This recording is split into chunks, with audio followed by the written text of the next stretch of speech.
আজকে তোরা আমি যদি বাইরে মাথাটা ফাটাইছি আমার নাম মিষ্টি না। তোর নাম তো মিষ্টি হওয়া উচিত না, কিন্তু তোর নাম মিষ্টি হইব। হ্যাঁ, তোর বাপের চিন্তা থাকলে গিয়ে জিগাইতাম যে কোন হিসাবে নামটা রাখছেন। হ্যাঁ, লোকটা পাইছে নাই, তোর মায় মেরে ফেলাইছে, তুই আমার লোক ব্যবহার করো, তোর ব্যবহার করে মেরে ফেলাইছে। তোর নাম অ্যাসিড, অ্যাসিড নাইলে বোম্বাই মরিস। বোম্বাই মরিস বোম্বাই মরিস কি না তোরা আমি বুঝাতাম রে। তুই কি বুঝাবি? এক টুকরা মুখে দিয়ে বুঝে গেছি, বাকিটা তো তোরে বুঝাই দিছি। আর তুই কি বুঝাবি? কয় প্যাকেট দিছিলি মরিস? 2 প্যাকেট দিছিলাম, তোরা যদি আরো থাকতো না আরো দিতাম। হ্যাঁ, এখন তো তোরা দিছিল বোম্বাই মরিস, এরপর এবার তোরা বিষ খাবো। বিষ ওই হুড়িস কিন্তু হুড়িস। ওই কি কইছে? ওই কি কইছে? তুই বিষ খাইবো আমারে? আমারে বিষ খাই মেরে ফেলাবো? তোর পক্ষে এটা সম্ভব? তুই পারবি? আর তুই না পারো, তুই পারবি? তুই এটা করবি টুডে অর টুমরো, তুই আমার মেরে ফেলাবি। হন, আমি জিডি করে রাখবো, যদি আমি মরে যাই মামলা করে দিবি, ওরা আদত ঢুকাবি। তুই আমারে পুলিশে ঢুকাবি না?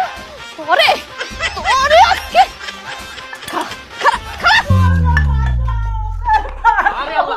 মাথা ফাটা ফেলাইছে।